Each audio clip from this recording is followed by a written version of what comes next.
Hello and welcome to the Black Sails Season 3 premiere review. During this review I'll be going into details over the characters, the current situations, the plot threads that have started or the plot threads continuing from previous seasons, and I will be going into some more details over where I think people might be heading and where they are now and where they started. So I'll start with everyone's favourite, Flint. In this episode we got to see him fully give in to his dark side, so to speak, and see a very vengeful and bloodthirsty part of Flint that we haven't really seen before. We've always seen that he's capable of killing for what he believed in, but we've never seen his killing become the point of his belief. And I think we've really seen Flint turn a corner now and possibly end up turning into a more antagonistic character than protagonistic, which is what he has been so far in the season. It's good to see that Flint is still willing and capable of manipulating his crew into going along with his plans, whether the plans are for the benefit of the crew or not. As in this episode, that was mainly about how he dealt with the Ben Hornigold situation and the fight against the pirate hunters. And we got to see the true extent that which he's willing to go by turning the ship and sailing straight into a hurricane. And obviously we didn't get to see the outcome of that hurricane, but I'm sure that the focus in the next episode is going to be the struggle of keeping the ship afloat in the middle of a huge storm, which, if I remember correctly, hasn't really been explored yet in the show, so this is a first. So in the episodes to come, I do believe that we're going to see Flint either struggle with this new bloodthirsty side of himself, or we're just going to see him just keep deteriorating into this insane man, and we might see the fracturing and splintering of his crew, which I think is going to happen this season. And to go into a bit more details of that, I'll jump over to John Silver right now, who after season 2 is now peg-legged, which is really good to see how he can manoeuvre around the ship now, mainly having to use the ropes when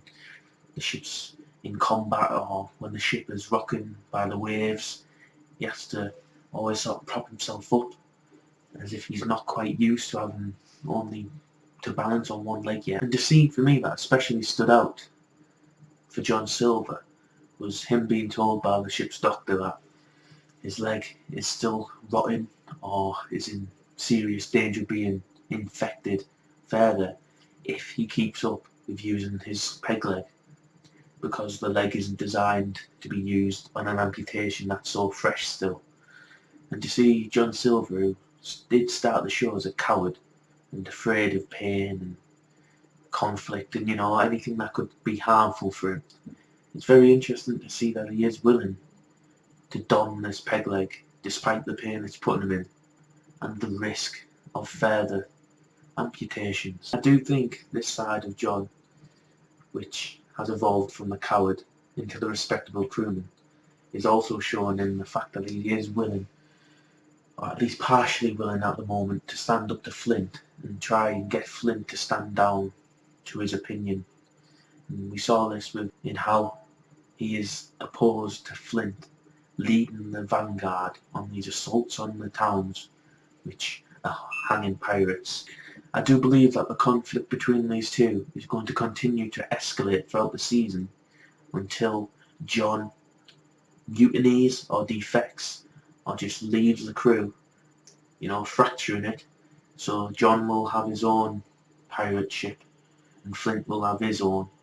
and setting up that rivalry that will take place in season 4 alongside the other historical events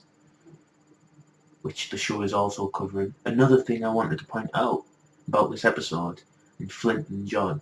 is that they seem to be back on board the Walrus, because we saw that the Walrus was restored and rescued from the beach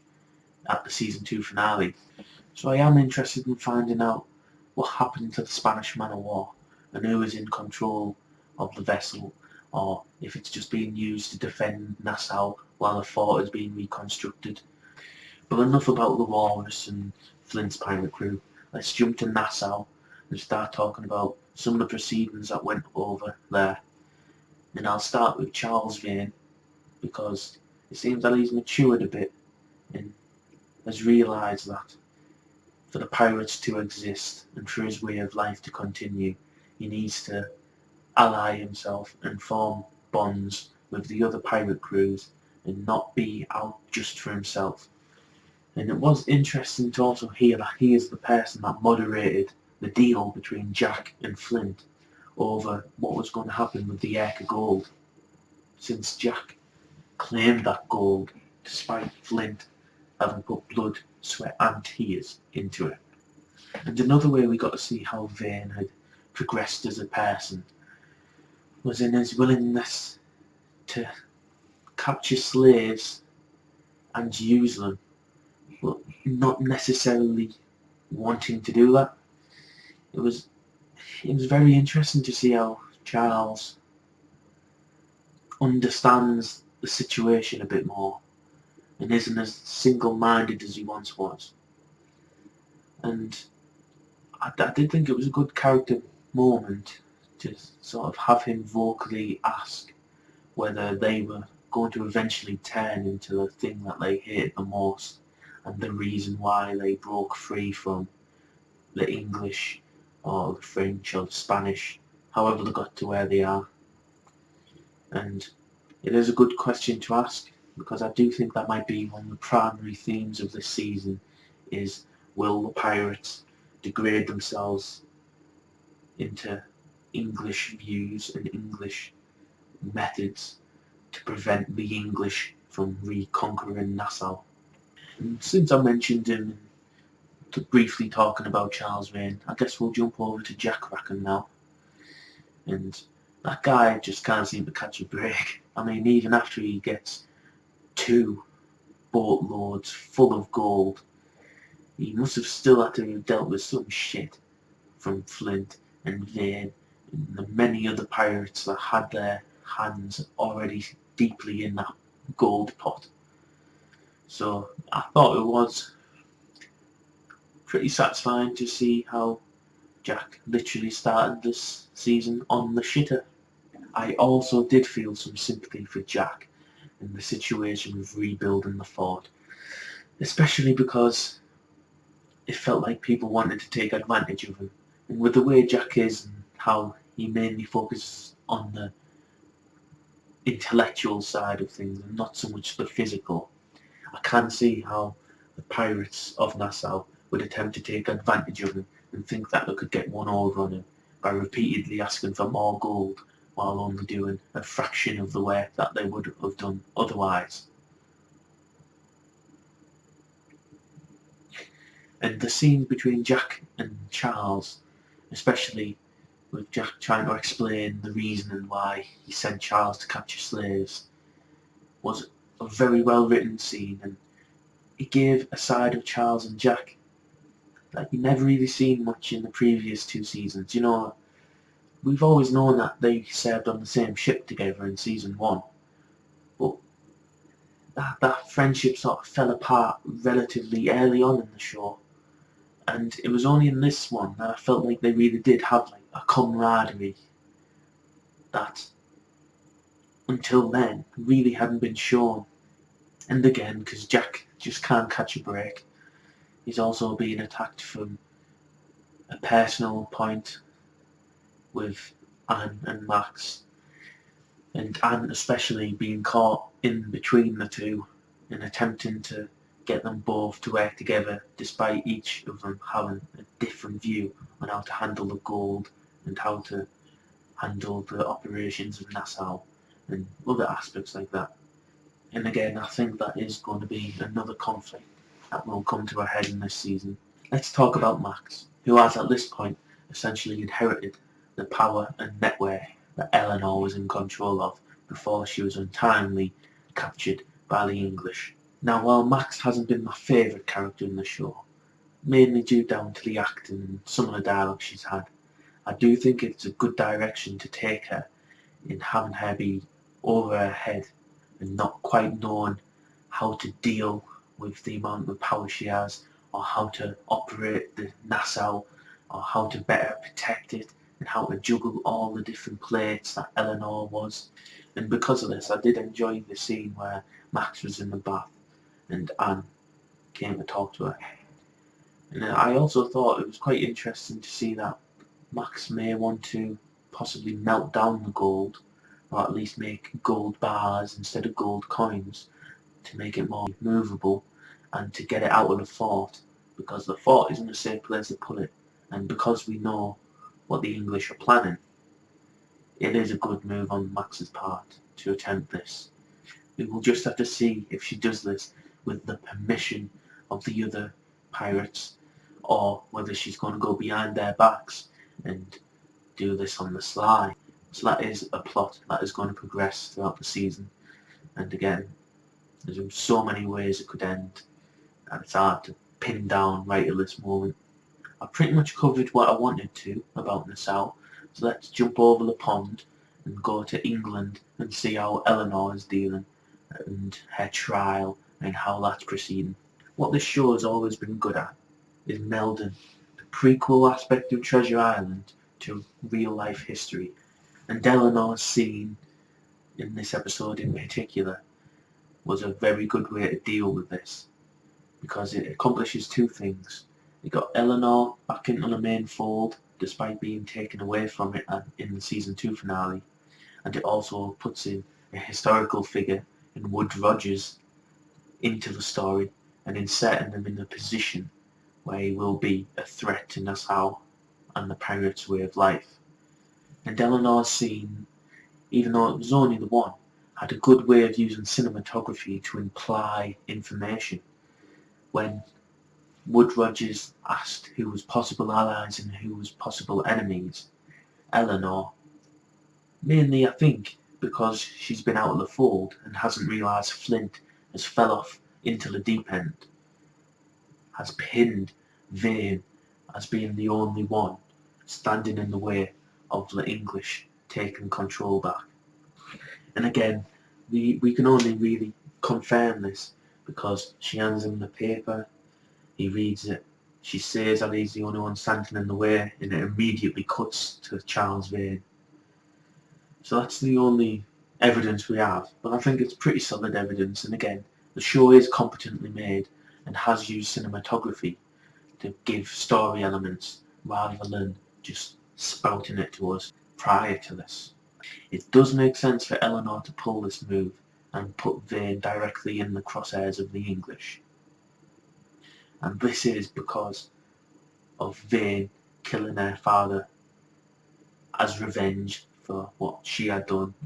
It is a good thing for the show to have skipped past Eleanor's trial, which I think in the grand scheme of the story is going to be inconsequential, and to get her straight on the boat back to Nassau, just with different allegiances than what we used to. And I do think it'll be interesting to see her relationship with Wood Rogers, who, in the brief time that we got to see of him, he did come across as charming, intelligent, and also willing to cooperate with the inhabitants of Nassau, rather than just forcing them to their knees. So let's jump from Eleanor to Ben Hornigold, who, as we found out in this episode, has switched allegiances completely after being pardoned, and is now a pirate hunter working for the British Empire.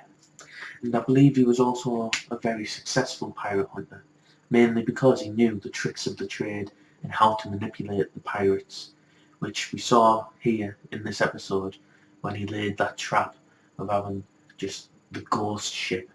as I was wondering what it was, and trapping Flint and the Walrus in bad winds, in a bad position, and forcing them to go on a suicidal run into a hurricane and into a storm. Now this will by no means be the last we see of Hornigold, of course. He will probably still be on Flint's tail in the next episode,